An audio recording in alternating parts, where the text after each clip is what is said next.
Realme recently launched its first true flagship called the Realme X, and alongside it also launched a new budget offering called the Realme 3i. Now, the sub 10,000 rupee segment is pretty saturated with a lot of overlap in prices between rivals and sometimes even between models from the same manufacturer. In Realme's case, there is a small price gap between the highest variant of the Realme C2 and the base variant of the Realme 3, which is where the Realme 3i comes in. But is there room for this phone to exist along with its siblings, or is it just another name in the crowd? We find out in our review.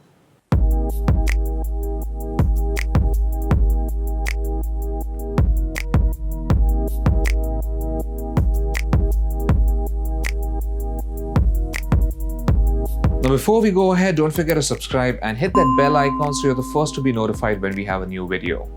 The physical aspects of the Realme 3i are identical to the Realme 3 right down to the last millimeter and gram. It's comfortable to hold and it's not too heavy at only 175 grams, and it's easy to grip and use with one hand. The main aesthetic difference between this and the Realme 3 is the use of a matte finish with a diamond pattern on the back, similar to the C2. In the front, there's a 6.2-inch HD Plus panel with Corning Gorilla Glass 3.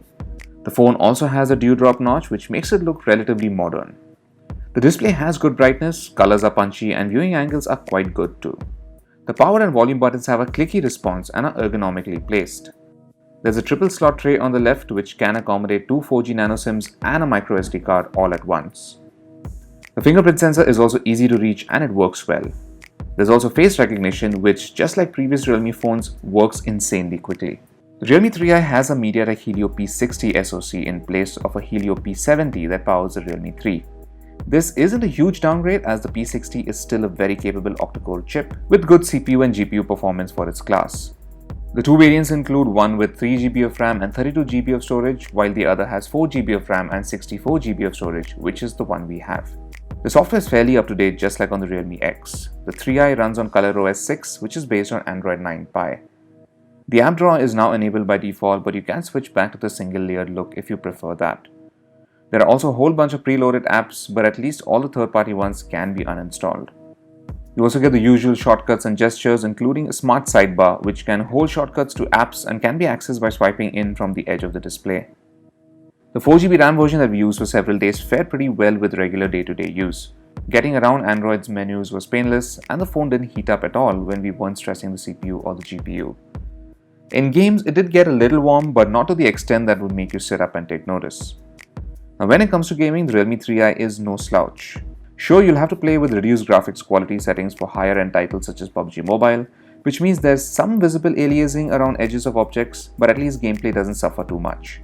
ColorOS also has this feature called Game Space, which automatically locks the screen brightness and prioritizes system resources towards the game. Now, the one issue we had is that it's pretty easy to block the speaker with your palm when gaming, so the audio does get a bit muffled, and it's the same problem when watching movies as well. Coming to the cameras, not much is different here compared to the Realme 3. The 3i once again features a main 13-megapixel sensor with an f1.8 aperture and phase detection autofocus. There's also a secondary 2-megapixel sensor for depth calculations when shooting in portrait mode. Now, the camera is quick at focusing thanks to the PDAF, but only when there's adequate light on your subject. Landscape shots pack in decent level of detail, but complex textures such as small leaves or even trees in the distance were not very distinct. We also noticed lots of chromatic aberration when shooting objects against the light. Close-ups generally fared a bit better, but some of our macros looked quite flat despite shooting in relatively controlled environments. The 2-megapixel second sensor does a decent job of calculating depth, but there were times, especially when taking portraits of people, where this phone got the edges a bit wrong. Creative modes such as Chroma Boost and Nightscape are present too. The former should be avoided when shooting plants or foliage, as green tones get highly exaggerated. However, landscapes such as the city skyline can benefit from a boost in color. Nightscape works, but not as well as we saw on the Realme X, mostly due to the limitations of the sensor. Night scenes look brighter than those taken in the standard auto camera mode, but there's lots of grain and chroma noise. When shooting without Nightscape enabled, the camera struggles to focus on close-up objects and landscapes lack good detail. The 13-megapixel selfie camera isn't too bad.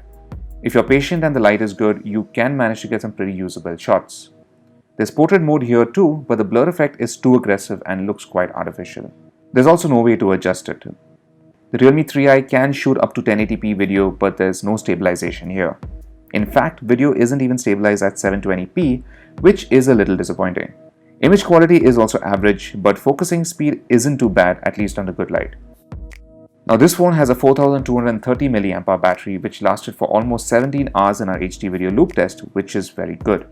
With actual usage, we easily managed to get a day and a half of runtime or even more with a bit of gaming and camera use thrown in. There's no fast charging unfortunately, and charging it all the way to 100% from zero can take nearly 3 hours.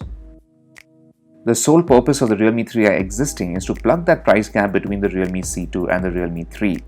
The base variant at 7,999 rupees is a decent pick, as it's 1,000 rupees less expensive than the Redmi 7 with the same amounts of RAM and storage. The 4GB version of the Realme 3i is a little tough to recommend, as even though it's still priced lower than the Realme 3, at nearly 10,000 rupees, it competes with a higher tier of phones such as the Redmi Note 7s, Asus ZenFone Max Pro M2 and even the Realme U1. Now all these alternatives offer high resolution displays, better cameras and slightly more powerful SoCs. However, if you're on a strict budget and you don't mind the average rear cameras, then the 3GB version of the Realme 3i is still worth considering. So thanks for watching our review, and for all things tech, log on to gadgets360.com.